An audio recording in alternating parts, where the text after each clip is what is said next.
परंपरा को आगे बढ़ाने का संकल्प है हमारा, क्योंकि आपकी उम्मीद पर टिका है परिवार हमारा। अमर भारती एक उम्मीद, जज्बा बुलंद हौसलों का, जज्बा भारत के निर्माण का। कि गुरुदेव प्यारे ये हमारे, हम करें सब वंदना। तरुण सागर गुरुवर के चरणे, भाव करूं वंदना। तरुण सागर गुरुवर के चरणे, भाव करूं वंदना। मीठी वाणी हे गुरु की, सबके जन को मोहती। मीठी वाणी हे गुरु की, सबके जन को मोहती। कार्य करने की कला को दुनिया सारी देखती। अटल है इरादे गुरु के, अटल गुरु की थी भावना। अटल थे इरादे गुरु के, अटल गुरु की थी भावना। तरुण सागर गुरुवर के चरणे, हम करें सब वंदना।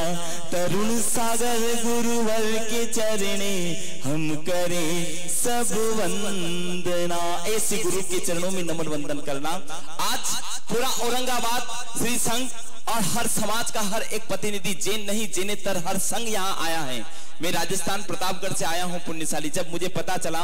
और आज क्योंकि गुरुदेव तरुण सागर महाराजाधिराजा से भी मेरा बिल्कुल दिल का नाता था।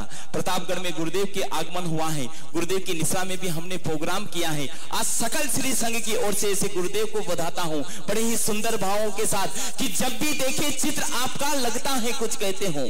हमें कोई कहता है कि तरुण सागर जी इस दुनिया में नहीं है, मैं विश्वास नहीं करता हूं। गुरुदेव आज साक्षात में, क्योंकि कहते हैं कि लहू के हर कतरे में ओज नहीं होता और हर व्यक्ति धरती पर बोझ नहीं होता। जन्म तो हजारों लेते हैं इस दुनिया में, लेकिन तरुण सागर जैसे संतों का जन्म हर रोज नहीं होता, हर रोज नहीं होता।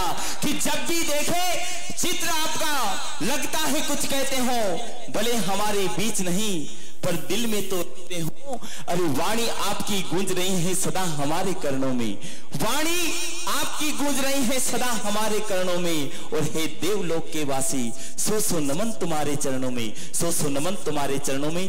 सुंदर भावों के साथ गुरुदेव के पावन, गुरुदेव का आशीर्वाद सकल श्री संघ के लिए मंगल भावना रहे। गुरुदेव ने जो कड़वे प्रवचन करके अपने जीवन को मीठा बनाने का जो एक प्रयास किया है, आज गुरुदेव को सकल श्री संघ बधाता है। गुरुदेव के पावन चरणों में विनयांजलि करते हुए, श्रद्धांजलि करते हुए बड़े सुंदर भावों के साथ आइए। पुण्यशाली समय की मर्यादा है, समय में आप और हम बंधे हुए हैं। समय बीच में मिला तो गुरुदेव के चरणों में और बात करेंगे, लेकिन उससे पहले संघ की ओर चलते हैं, संघ की भावों की ओर चलते हैं। वंदन नमस्तो गुरुदेव के पावन चरणों में। बहुत बहुत धन्यवाद दीपक जी।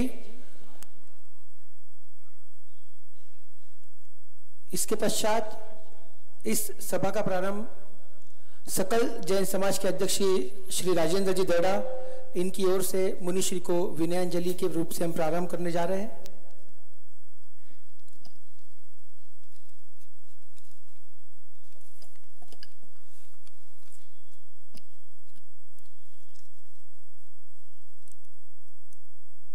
आयुष्यभर विश्व शांतीचा संदेश देताना अनुयायांना कडवे प्रवचन सुनवणारे जैन मुनी तरुण सागरजी महाराज यांना 1 सप्टेंबरला दिल्लीला समाधी मरण प्राप्त झालं। त्या दिवशी पाऊस होता, रस्त्यावर चिखल होता, पण 25 किलोमीटरचा हा अंतर हजारो जनसागरांनी तरुण सागर महाराजांच्या नावाचा घोषणा करत करत त्यांनी तो त्या दिवशी तोडवला होता। आणि आज गुरु परिवारातर्फे आज या ठिकाणी विनयांजलीचा हा कार्यक्रम या ठिकाणी आयोजित करण्यात आलेला आहे। या ठिकाणी मला आपण माफ करा, परंतु फक्त या ठिकाणी आचार्य विशुद्ध सागरजी गुरुदेव उपस्थित, सर्व मंचकावर उपस्थित सर्व साधू साध्वींना मी वारंवार प्रणाम करतो। या ठिकाणी उपस्थित सर्व मान्यवरांचं स्वागत करतो आणि त्यामुळे बाकी कोणतेही नाव न घेता मी हे प्रास्ताविक या ठिकाणी सुरू करत आहे। खरं म्हणजे अपनी मीठी जुबान से हजारों लोगों को आकर्षित करने वाले हमने संत पहले भी देखे हैं, लेकिन कड़वे प्रवचनों के माध्यम से हजारों लोगों को हर रोज अपनी ओर खींचने वाले संत पहले वक्त तरुण सागर जी महाराज साहब को ही हम लोगों ने औरंगाबाद में देखा है। सही बात तो यह है कि 2004 में नासिक में महामुनिश्री का चातुर्मास हुआ था और उस वक्त लोकमत के माध्यम से, बालमंच के माध्यम से वहां के डोंगरे मैदान पे 40,000 बच्चों को एक जगह लाके वहां उनका उपदेश उन्होंने जो किया था वो आज हम सबको याद है। उसके बाद 2007 में कोल्हापुर का चातुर्मास हुआ और लेकिन सही माने में हम लोग सब जो जुड़े वो औरंगाबाद के चातुर्मास से। मुझे याद आ रहा है 13 जुलाई 2008 वो दिन था कि जब यहां मुनिश्री जी का आगमन हुआ, तब समाज के अध्यक्ष भाई ललित पाटली जी थे और तब के चातुर्मास समिति के जो अध्यक्ष थे वो डीबी कासलीवाल जी थे और महावीर भाई का तो जो रोल था वो सभी को पता है। लेकिन 13 जुलाई 2008 से लेकर तो 9 नवंबर 2008 जिस दिन हमने आंखों में आंसू लेकर उन्हें जब विदा किया, तब उन्होंने आखिरी का वाक्य कहा था, हाथ जोड़ो। तो सबने हाथ जोड़ा, उन्हें लगा कुछ कहेंगे और जैसे ही हमने उन्होंने कहा हाथ जोड़ो, चलो मेरा पीछा छोड़ो, बस करके वो यहां से वो निकल गए। उसके बाद मुझे और एक मौका मिला, उसी के बाद में यवतमाल में 2009 में अप्रैल माह में 3 दिन का विशेष प्रवचन जवाहरलाल नेहरू फाउंडेशन के माध्यम से हम लोग वहां कर पाए। सही बात तो मुनिश्री जी के बारे में कहूं तो इतना ही मैं कहूंगा कि औरंगाबाद में जब आए तो हम लोगों को लग रहा था कि सिर्फ जैन समाज यहां आएगा, लेकिन ऐसा कोई धर्म का व्यक्ति नहीं था कि जो किसी न किसी दिन उस कड़वे प्रवचन को सुनने नहीं आया होगा। एक दिन उन्होंने कहा, ज्या घरात 4 तरुण मुलं राहतात तिथे आई वडिलांना स्वतःचा जर स्वयंपाक करावा लागत असेल तर ते घर नरक आहे। एक दिवस त्यांनी सांगितलं, आठवड्याचे वार किती? आम्ही सगळ्यांनी सांगितलं आठवड्याचे वार 7। तेव्हा ते म्हणाले त्यापेक्षा 8वा वार ज्याचं नाव आहे परिवार तो महत्वपूर्ण आहे। अशा पद्धतीने या ठिकाणी तरुण सागरजींनी सगळ्यांना जिंकलं होतं। मला आठवतं त्या काळात मी राजकारणात होतो आणि त्यांनी जेव्हा त्यांना विचारलं आणि ते म्हणाले की पद हे शाश्वत नाही, पद हे शाश्वत नाही, पद जाताच माणूस हा भूत होतो। जसं भूतपूर्व मंत्री, भूतपूर्व प्रधानमंत्री आणि भूतपूर्व आमदार सगळे, आणि शेवटी जो पदात रममाण होतो तो भूतपूर्व होतो, पण प्रभूत जो रमतो तो अभूतपूर्व ठरतो। अशा पद्धतीने या ठिकाणी त्यांनी सगळ्यांचं मन जिंकलं होतं। मला शेवटी एवढंच वाटतं की कडवे प्रवचन करत करत ते सगळ्यांचं मन कसं जिंकत होते, याचं कारण असं आहे की आपल्या भाषणामध्ये ते हळूच आपल्या म्हणजे इतक्या लाइटली ते करायचे, जिसको हम कहते कि चुटकियां लेते थे, चलते चलते वो चुटकियां ले लेते थे। मुझे याद है कि उन्होंने एक बार कहा कि पत्नी आणि घड्याळामध्ये काय फरक आहे, आणि नंतर ते म्हणाले फार काही अंतर नाहीये, घड्याळ बिघडल्यास ती बंद होते आणि पत्नी बिघडल्यास ती सुरू होते। आणि अशा पद्धतीने ते मन जिंकायचे। जेव्हा एकदा त्यांना असं विचारण्यात आलं की तुम्ही महाराष्ट्रात, तुम्ही कोणत्याही राज्यामध्ये एक पेक्षा जास्त सातत्याने चातुर्मास करत नाही, मग महाराष्ट्रात 3 चातुर्मास तुम्ही कसे केले? तेव्हा त्यांनी सांगितलं की हे खरं आहे की कोणत्याही राज्यात माझा 1 पेक्षा जास्त चातुर्मास होत नाही, पण महाराष्ट्रात मी 3-3 चातुर्मास केले आहे, कारण बाकी सर्व राष्ट्र आहे आणि तुमचं हे महाराष्ट्र आहे।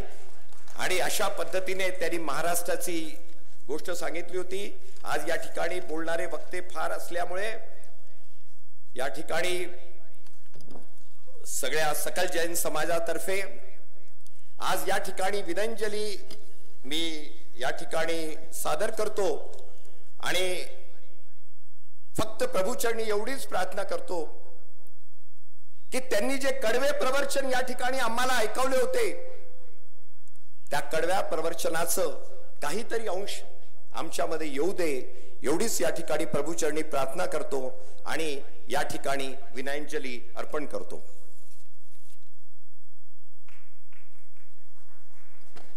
बहुत बहुत धन्यवाद. 2008 में बाबूजी बहुत ज़्यादा मुनिश्री से जुड़े थे और उन्होंने उनकी यादें यहाँ पर ताज़ा की. सपने देखो तो ऐसे ना देखो, सपने देखो तो ऐसे ना देखो जिससे नींद आ जाए, सपने ऐसे देखो जो पूरे करे बिना नींद ना आए. ये वाक्य थे तरुण सागर जी महाराज जी के. अगली विनयांजलि के लिए मैं यहाँ पर आमंत्रित करता हूँ हमारे औरंगाबाद पूर्व के विधायक श्री अतुल जी सावे.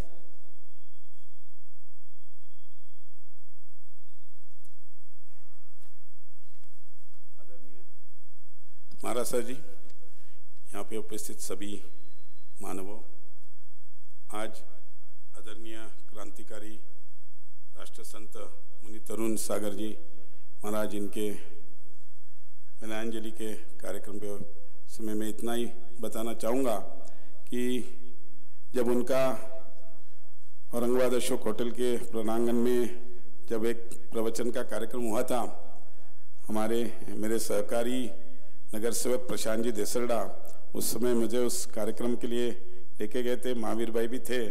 मेरे को उस दिन मुंडे साहब का एक कार्यक्रम था, उसमें जाना था. मैंने बोला था मैं 15 मिनट आधा घंटा बैठ के जाऊंगा, बट उस कार्यक्रम में जाके जब बैठने के बाद तो पूरा कार्यक्रम खत्म होने तो मैंने वो मुंडे साहब का कार्यक्रम मिस किया. बट उस कार्यक्रम में जो कड़वा सच जो उनको मतलब कड़वा प्रवचन का किताब तो मुझे प्रशांत जी ने मेरे जन्मदिन पे दिया था, मैंने कुछ पढ़ा था उसमें से, बट उस दिन उनका जो प्रवचन सुना, मतलब मैं जब वहां से निकला तो मैंने ये बोला हे कडू सत्य आहे जे महाराजांनी या ठिकाणी सगळ्यांना सांगितलं आणि ते आपण सगळ्या महाराजांच्या प्रवचनामुळे बऱ्याचशा लोकांमध्ये परिवर्तन झालं. बऱ्याचशा लोकांनी त्या पद्धतीने वागायला सुरुवात केलं. म्हणजे सांगायला इकडे आमचे RSS संघाचे डॉक्टर साहेब आहेत, देवजी भाई आहेत, हेडाजी आहेत. आपल्याला आठवत असेल तर सर 2008 मध्ये महाराज साहेबांनी RSSच्या कार्यक्रमामध्ये आले असताना वार्षिक ह्याच्यामध्ये त्यांनी एक आपल्याला विनंती केली होती की आपल्या या ज्या गणवेशामध्ये चामड्याचा बेल्ट आहे आणि तो बेल्ट तुम्ही वापरू नये असं त्यांनी त्यावेळेस विनंती केली होती. आणि सर्व संघाने पूर्ण देशभरात आता चामड्याचा बेल्ट वापरला जात नाही, कॅनव्हसचा बेल्ट वापरला जातो. सांगण्याचा उद्देश एकच आहे की महाराज साहेबांचं म्हणणं किती पूर्ण देशभराच्या लेवलवर ते मानलं गेलं. असे हे बरेचसे उदाहरण आहेत की त्यांना मानणारा सगळ्या समाजातल्या सर्व समाजातली मंडळी त्यांचं ऐकून आज काम करायचे, त्यांच्या मार्गदर्शनामध्ये काम करायचे. आज आपल्यातून ते गेलेले आहेत. त्यांनी आज ही समाधी देवासन झालेलं आहे. मी या ठिकाणी भारतीय जनता पार्टी तर्फे माझ्या सावे परिवारातर्फे त्यांना विनंजली वाहतो. धन्यवाद.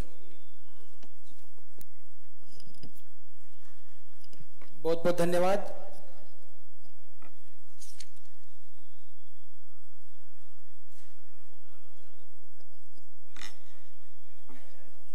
आज इस विनयांजलि सभा के लिए सभी राजकीय पक्ष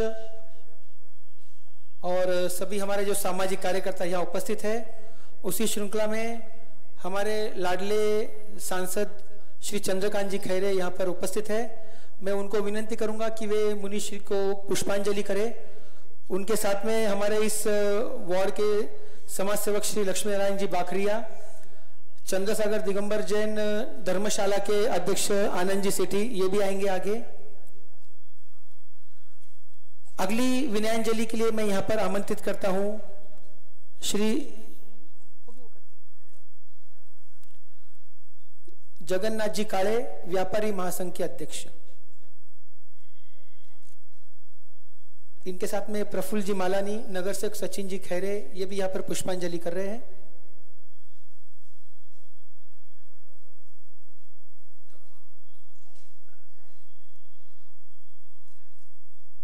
राष्ट्रीय संत तरुण सागरजी महाराज यांच्या विनयाञ्जली सभेसाठी जमलेला सर्व जनसमुदाय, माझा योग महाराजांचे दर्शन आणि त्यांचा आशीर्वाद घेण्याचं जेव्हा औरंगाबाद पूर्वमध्ये कचनेर विधानसभा मतदारसंघ आमचे मोठे बंधू आमदार असताना मला महाराजांचा सत्संग लाभला होता। मला तिथून जवळून दर्शन तिथे घेता आले होते आणि त्यांचा आशीर्वाद मिळाला होता।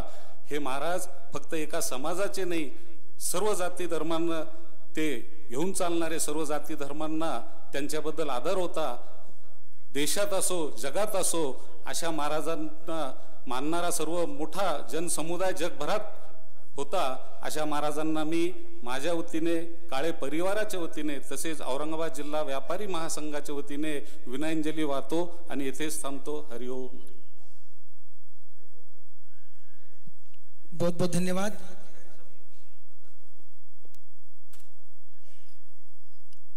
यहाँ पर हमारे बीच में औरंगाबाद के सांसद माननीय श्री चंद्रकांत जी खैरे उपस्थित है। उनसे मैं विनंती करता हूँ कि वे उससे पहले प्रोटोकॉल के हिसाब से औरंगाबाद शहर के प्रथम नागरिक की हैसियत से श्री नंदू जी घोडेले यहाँ पर अपनी विनयाञ्जली देंगे।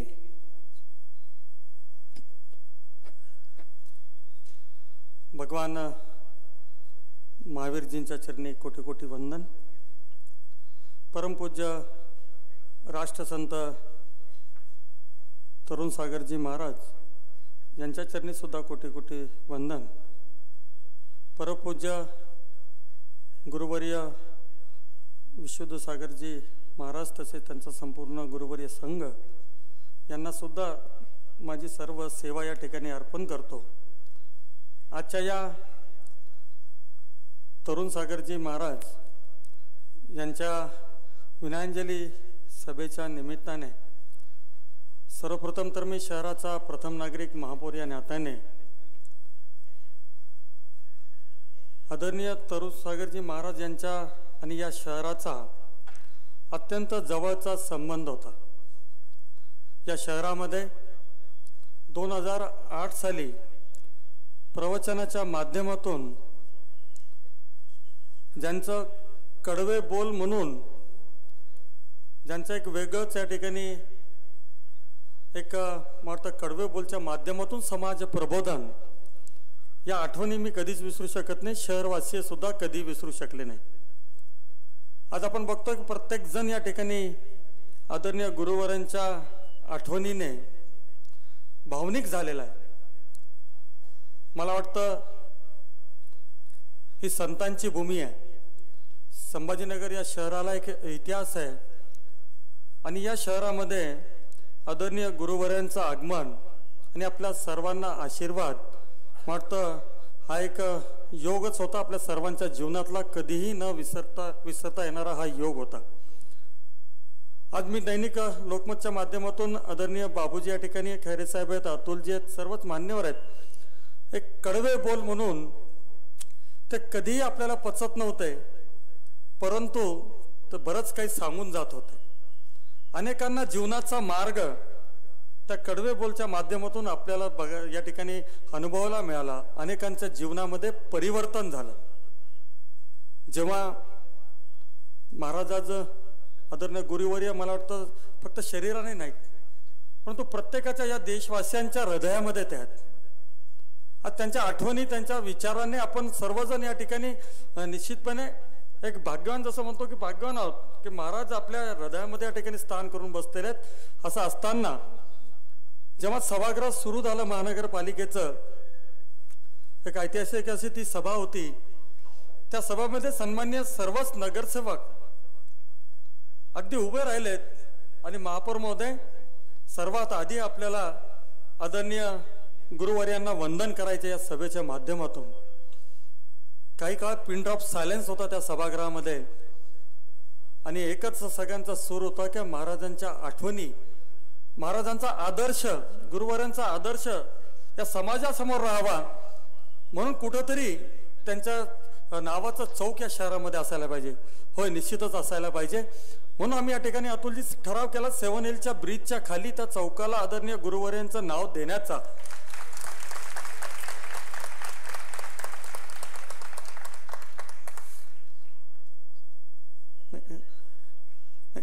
साहेबांच्या आदेशान्वयेच ते झाले.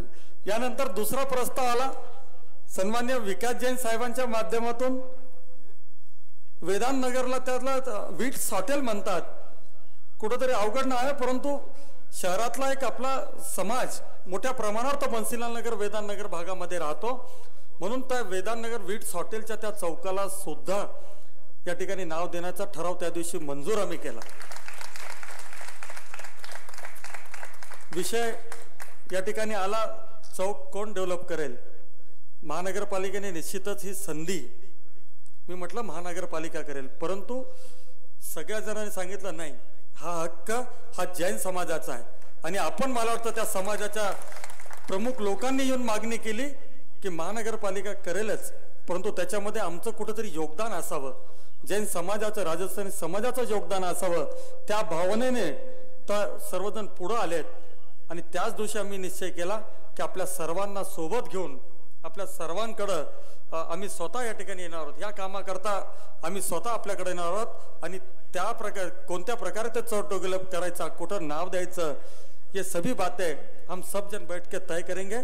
और निश्चित ही आने वाले कुछ ही दिनों में हम यहाँ पर आदरणीय गुरुवर्य जी के नाम का इस जो कुछ भी चौक है उसका नामकरण करेंगे. और अच्छा एक सुशोभित चौक जो पूरे शहर का ही नहीं, पूरे मराठवाड़े का एक अच्छा चौक जिसको स्क्वायर कहते हैं, वो हम बनाने का निश्चय करते हैं. और मैं यही सेवा, मैं समझता हूँ, मैं भाग्यवान हूँ कि मेरे कार्यकाल में ये मुझे संधि मिल रही है. और निश्चित ही गुरुवर्य के आशीर्वाद से मैं तो प्रार्थना करूँगा कि आपने बहुत लोगों का यहाँ मन बदलने का बहुत बड़ा एक पुण्य का काम किया है. उसी तरह से इस शहर के लिए भी आपके आशीर्वाद सदा हमारे साथ रहे. इन्हीं शब्दों के साथ मैं अपने विनयांजली को या ठिकाणी मी विराम देतो. परत एकदा आदरणीय गुरुवर्यांना कोटी कोटी वंदन. धन्यवाद. जय जिनेंद्र, जय महाराष्ट्र. बहुत बहुत धन्यवाद. हम सभी की ओर से जो आज यहाँ पर क्रांतिकारी राष्ट्रसंत मुनि श्री तरुण सागर जी को विनयांजलि देने के लिए उपस्थित है, उन सभी की ओर से औरंगाबाद महानगर पालिका का बहुत बहुत धन्यवाद कि उन्होंने सर्वप्रथम यह निर्णय लिया. और पूरे देश भर में सबसे पहले यह काम औरंगाबाद शहर में होने जा रहा है. ये हम सभी के लिए निश्चित ही गौरवपूर्ण बात है. बहुत से लोगों के नाम मुझे आ रहे हैं, बहुत से लोगों की भावनाएं हैं मुनि श्री तरुण सागर जी महाराज जी के बारे में बोलने की, मगर समय की कुछ अपनी सीमाएं होती है. अभी हमको जो साधु भगवंत यहाँ उपस्थित है उनको भी सुनना है.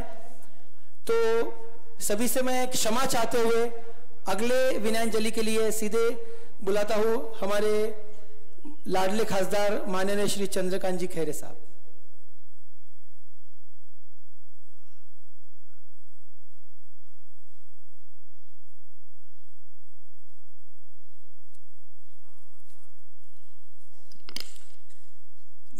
भगवान महावीरांच्या चरणी कोटी कोटी वंदन करून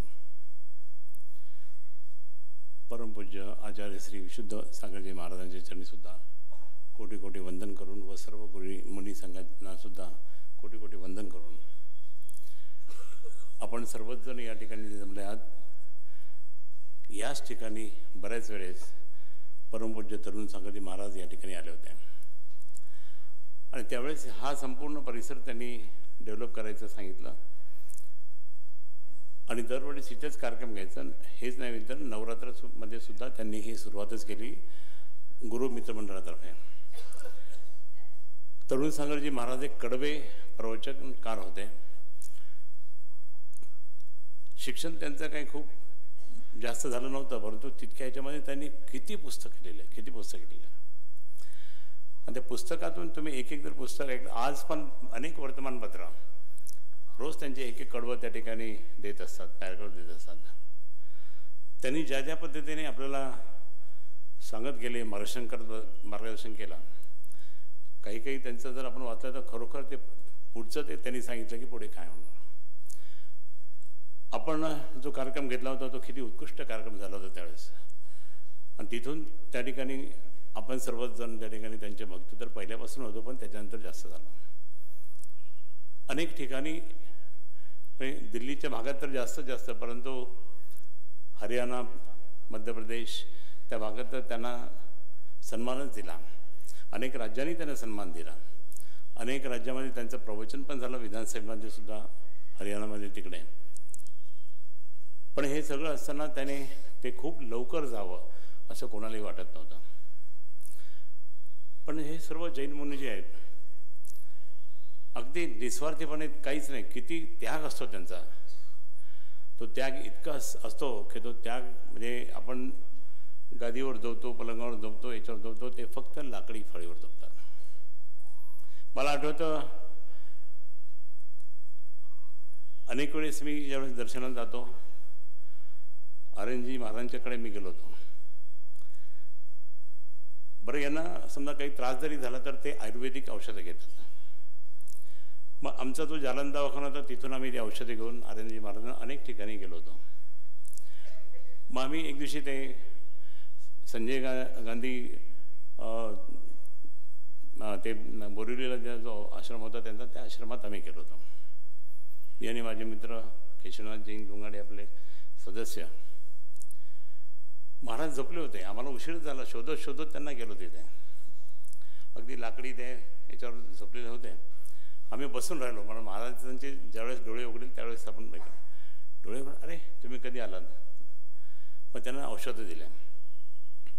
आम्ही हा विचार करत होतो की आपण कसं झोपतो, काय झोपतो. मुनिजीन केले, सकाळी फक्त आहार घेतला तेवढंच, बाकी काही नाही. आणि त्याच्यामुळे खरोखर जो त्रास पण होतो तरी ते त्रास आपल्या सगळ्यांसाठी सहन करायचे. तरुण सागरजी महाराजांचं सुद्धा असंच ना. त्यांचं आपल्या संभाजीनगरमध्ये ज्यावेळेस आले होते त्यावेळेस नगर में संत का आना भाग्य आहे. आपण खरं भाग्यशील होतो की तरुण सागरजी महाराजांचं प्रवचन, आपल्याला कडवं प्रवचन त्या ठिकाणी ऐकायला, काय जबरदस्त आवाज, आणि ते प्रवचन आपल्याला ऐकायला मिळालं. म्हणजे म्हणूनच नगर में संत का आना भाग्य आहे, संत का अपने घर आना अहोभाग्य आहे. म्हणजे मी तर सांगेल की आमचा चुडीवाल, त्याच्या घरी त्या ठिकाणी, म्हणजे त्याला प्रिन्स म्हणतो आम्ही, त्याच्या घरी त्या ठिकाणी आम्ही किती वेळेस गेलो होतो दर्शनाला, चर्चा करायला. त्याचं घर म्हणजे भाग्यच झालं, ते भाग्यशाली ना. संत को याद करणं सौभाग्य आहे. तुम्ही कधीही संतांना त्या ठिकाणी संकट आलं तरी तुम्ही संतांना त्या ठिकाणी आठवण करा. ते संकट दूर संतच करतो आणि आपल्या ते सगळं संकट तुमचं स्वतःच्या अंगावर घेतो संत कधी पण. संत हमें याद करे यह परम भाग्य है, खुद संत हो जाना यह महाभाग्य आहे. म्हणजे तरी अनेक जण म्हणजे जैन समाजामध्ये जो आम्ही जो पाहतो, खरोखर अभिमानाने सांगावंसं वाटतं. किती उपवास. आत्ता परवा आता मी एका ठिकाणी गेलो होतो, म्हणे 42 उपवास करण्याची आता हे घेतलेलं आहे म्हणे. एकदम कडक उपवास. आपण एक दिवस उपवास करतो तर संध्याकाळी म्हणतो लवकर उपवास सोडायचा. हे कसं शक्य आहे? पण एक जबरदस्त ते एक प्रकारचं त्या ठिकाणी एक शक्तीच निर्माण होते ती. आणि म्हणून खुद संत होणं त्यांची भाग्यशाली आहे सगळे. यह महाभाग्य है. इतना सब होते हुए भी हम न सुधरे तो यह दुर्भाग्य है. हे त्यांचं वाक्य होतं.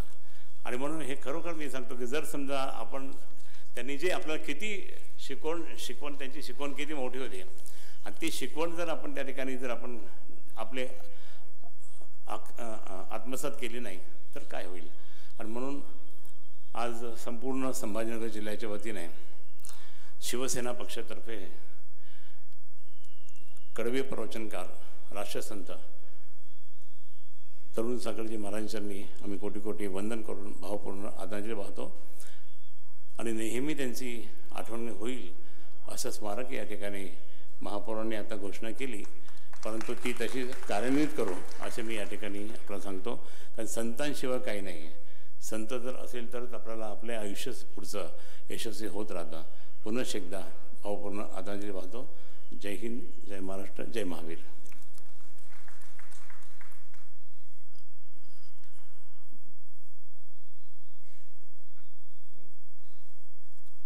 बहुत बहुत धन्यवाद खासदार साहब. जैसे कि औरंगाबाद महानगर पालिका ने एक चौक को नाम दिया है, मैं सभी की ओर से खासदार साहब से विनती करता हूं कि वे भी कोई ट्रेन अगर महाराज जी के नाम से शुरू हो जाए, तरुण एक्सप्रेस, तो उसके लिए अगर प्रयास करें तो हम उसके लिए निवेदन सभी समाज की ओर से आपको देने के लिए तैयार है।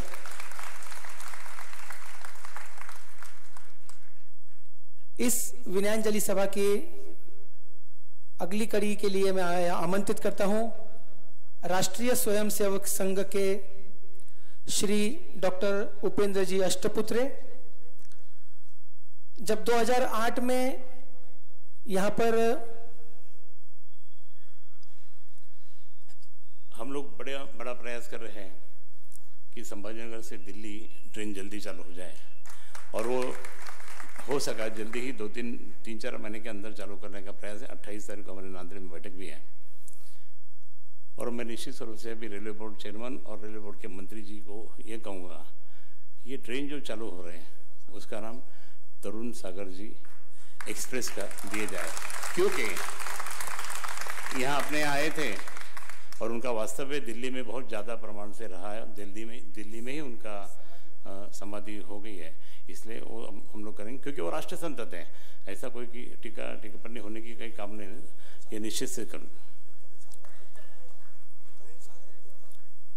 तरुण सागर तीर्थम, ठीक, जसं आपण हे करून टाक मला त्याप्रमाणे धन्यवाद। आरएसएस वाले यहाँ पर है। मैं 2008 की एक याद ताजा करना चाहता हूँ कि मुनिश्री के सानिध्य में जो संचलन होता है राष्ट्रीय स्वयंसेवक संघ का, वो संचलन इस स्थान पर हुआ था। आज आरएसएस वाले यहाँ पर महाराज जी को, मुनिश्री को विनयांजलि देने के लिए यहाँ उपस्थित है डॉक्टर उपेंद्र जी अष्टपुत्रे।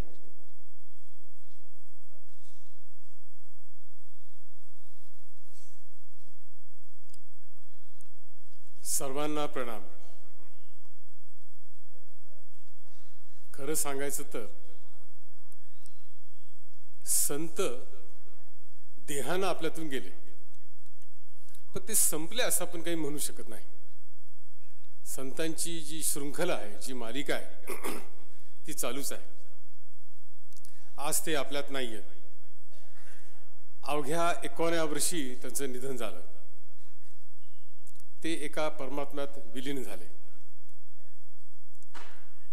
असे हे संत कदाचित थोडे थकले असतील, आजारी असतील, परंतु त्यांची कठोर वचने, कडवे बोल हे कधी थकले नाही, ते कधी शांत झाले नाही।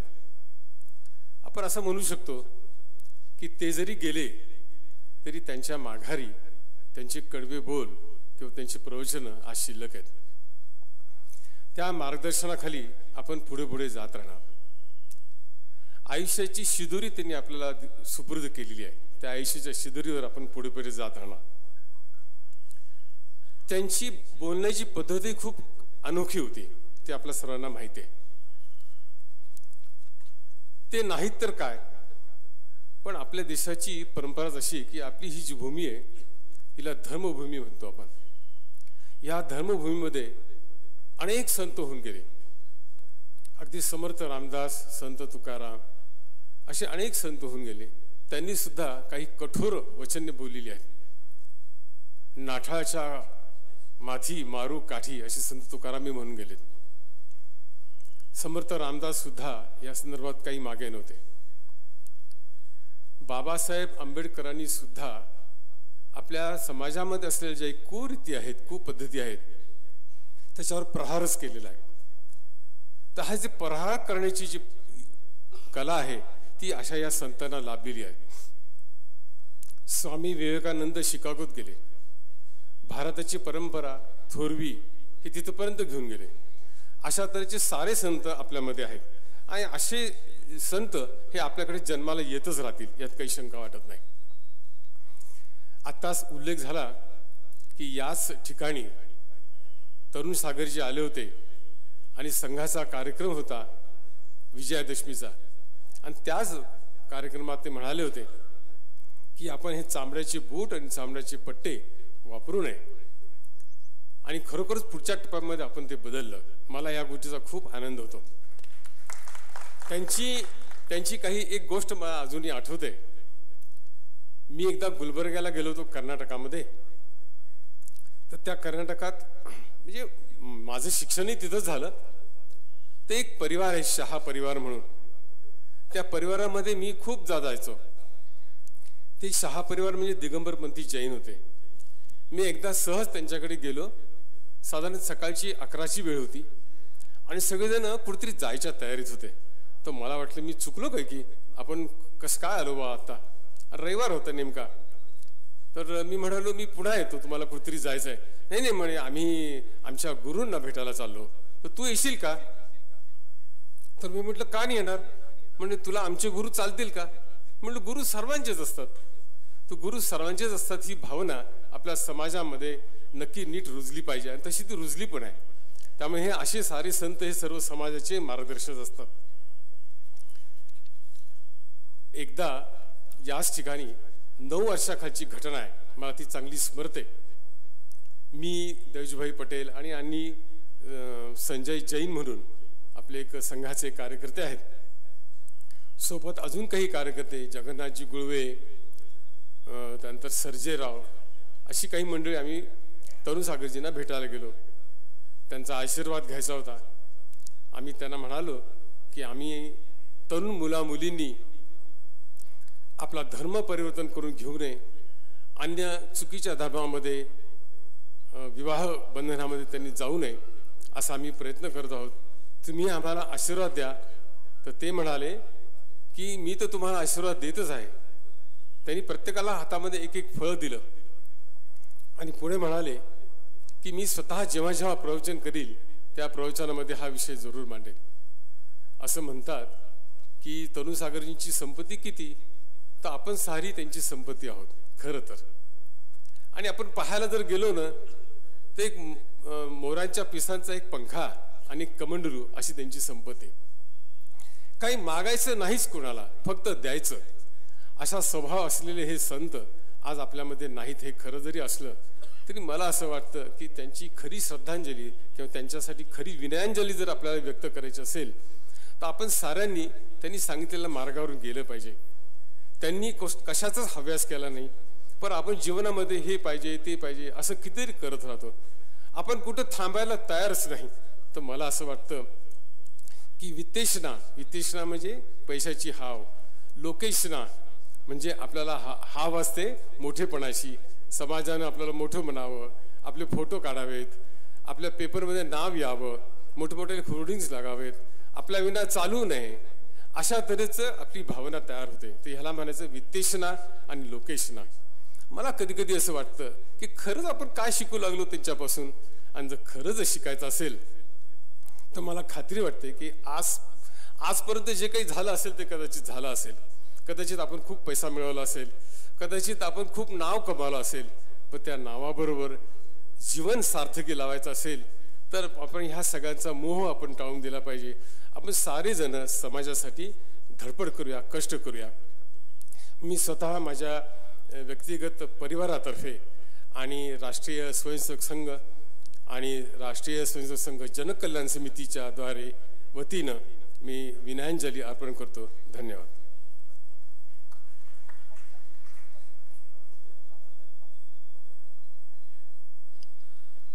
बहुत ही हम सभी के लिए गर्व की बात है कि मुनिश्री तरुण सागर जी महाराज जी ने आरएसएस वालों से कहा कि जो आप इतना अच्छा काम करते हैं लेकिन फिर ये चमड़े का बेल्ट और चमड़े के जूते क्यों. और उसकी अगले वर्ष आरएसएस का यूनिफॉर्म चेंज हो गया. यह निश्चित एक बहुत बड़ी प्रभावना थी कि आरएसएस वाले भी मुनिश्री को कितना मानते थे, यह उसका एक सूचक है. अब श्रावकों की तरफ से, हम सबके तरफ से लगभग विनयांजलि समाप्त हो गई है.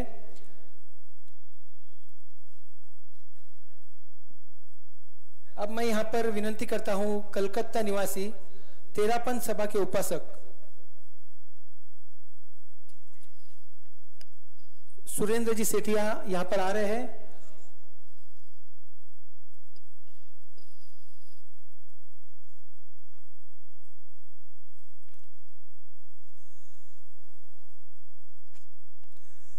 दाना प्राण से ठंग अभय पयाणं सच्चे सुयाण वज्जं वयंती तवे सुया उत्तम बंबचेरम लोगुत्तमे समणनाय पुत्ते लोगुत्तमे समणनाय पुत्ते। लोक में उत्तम श्रवण ज्ञात पुत्र अरहत शनमति वीर वर्धमान भगवान महावीर स्वामी के चरणों में वंदना। वंदना अत्र विराजित आचार्य प्रवर विशुद्ध सागर जी महाराज मुनि वृंद साध्वी वृंद के चरणों में नमोस्तु सत सत वंदन। मुनि श्री तरुण सागर जी महाराज जिन्होंने जैन धर्म को जन धर्म बनाने का एक बीड़ा उठाया और जन धर्म के रूप में जैन धर्म को स्थापित किया। जैन समाज एक छोटा सा समाज जिसकी जनगणना में तो संख्या केवल 40-50 लाख की आती है, जो कहीं भी उन समाज को उन्होंने व्यापक रूप से पूरे भारत में जन जन तक उन्होंने अपनी आवाज के द्वारा अपने कड़े हुए प्रवचन के द्वारा पूरे समाज को झंकृत किया, आंदोलित किया और क्रांतिकारी संत कहलाई। उन्होंने क्रांति कोई राजनीति के क्षेत्र में नहीं की, उन्होंने क्रांति धर्म के क्षेत्र में की कि व्यक्ति का हृदय बदले, व्यक्ति बदले, व्यक्ति का स्वभाव बदले, इसके लिए उन्होंने महती प्रयत्न किया। ऐसे क्रांतिकारी संत जो गरीब की झोंपड़ी से लेकर राज्यपाल, मुख्यमंत्री, विधानसभाओं, राष्ट्रीय स्वयंसेवक संघ के मुख्यालय, ऐसा कौन सा स्थान नहीं था जिन्होंने उनको आंदोलित नहीं किया हो। और अभी अभी बता रहे थे कि आरएसएस ने अपने बेल्ट और जूते बदल दिए उनके एक प्रवचन के मात्र से। हल्के हल्के प्रवचन हृदय में नहीं लगते, हल्की बातें कभी हृदय में नहीं लगती। जब कड़वे प्रवचन होता है तो आदमी बदल जाता है, उसको लगता है कि मेरे में अंदर कुछ मुझे परिवर्तन करना चाहिए। ऐसे महान संत और हमारे बीच अभी साक्षात रूप से तो नहीं है, परंतु वह कभी हमसे दूर हो नहीं पाएंगे, क्योंकि उनका साहित्य जो हमारे सामने है वो हमेशा युगों युगों तक हमें उनकी याद को देता रहेगा, युगों युगों तक हमें बदलता रहेगा। वे ऐसे जैन संत, उनका साहित्य हर जगह उपलब्ध हो जाएगा। आपको रेलवे स्टॉल में देख ले, कहीं भी देख ले, उनका साहित्य आपको सब जगह उपलब्ध हो जाएगा। ऐसे वह जैन धर्म को जन धर्म बनाने वाले क्रांतिकारी संत थे। उनके चरणों में मैं भावांजलि अर्पित करता हूं एक संस्कृत पद्य के माध्यम से। बदनं सदनं सदयं हृदयं सुधा मुधो वाचे कर्णम परोपकर्णम एसाम केसाम न ते बंध्या। जिनके बदन में प्रसन्नता सतत व्याप्त रहती थी, हृदय में उनके मन में सहृदयता थी, वचन में मधुरता थी, और ऐसे व्यक्ति को जन जन क्यों नहीं बंधन करेगा, क्यों नहीं प्रणाम करेगा। ऐसे वो हमारे जन नायक थे, युगों युगों तक वो जीवित रहने वाले हैं। ये न समझे कि वो हमारे बीच से चले गए हैं, वो तो सदा हमारे हृदय में रहने वाले हैं। वो हमारे गुरुदेव आचार्य महाश्रमण जी से कुछ दिन पहले, 2-3 साल पहले मिले थे, तो उन्होंने महाश्रमण जी को कहा कि भगवान महावीर ने जैन मुनियों को श्रमण शब्द के रूप में उपयुक्त किया कि जैन मुनि श्रमण होता है, क्योंकि 2 परंपराएं हिंदुस्तान में चलती है, एक श्रमण परंपरा, एक वैदिक परंपरा। तो आप हम लोग श्रमण हैं, परंतु आप तो महाश्रमण हैं। ऐसा कहकर उन्होंने उनको प्रधापित किया था। ऐसे महान हृदय वाले, उच्च हृदय वाले ऐसे संत को मैं जैन स्तंभर तेरापंथी संघ की तरफ से अपनी विद्यांजलि और श्रद्धांजलि प्रस्तुत करता हूं। मैं एक बात यहां उपस्थित है, हमारी सच्ची श्रद्धांजलि और विद्यांजलि यह हो सकती है कि हम अपने जीवन में परिवर्तन करें। अभी हमारे यहाँ श्वेतांबर समाज में पर्युषण पर्व चल रहा है और कुछ ही दिन बाद हमारे 10 लक्षण पर्व शुरू होने वाले हैं। हम इस 10 लक्षण पर्व और पर्युषण पर्वराधिराज में अपने आप को कुछ बदल सके तो ये गुरुदेव के प्रति सच्ची श्रद्धांजलि होगी। हम सब उनके प्रति विनयांजलि और श्रद्धांजलि अर्पित करते हैं। ओम अरहम। बहुत बहुत धन्यवाद। सेतवाल महासंघ के अध्यक्ष श्री दिलीप जी केवारे, इनसे विनंती करता हूं महाराज श्री के चरणों में पुष्प अर्पण करने तरुण सागर जी के आप आगे पधारे। इसके पश्चात परम पूज्य प्रज्ञाश्री जी के शिष्य परम पूज्य साध्वी संत शील रत्नाश्री महाराज साहब मूर्ति पूजक श्री संघ जोहरीवाड़ा जैन मंदिर से इनके चरणों में मैं प्रार्थना करता हूँ मुनि श्री तरुण सागर जी की आप विनयांजलि प्रस्तुत करें।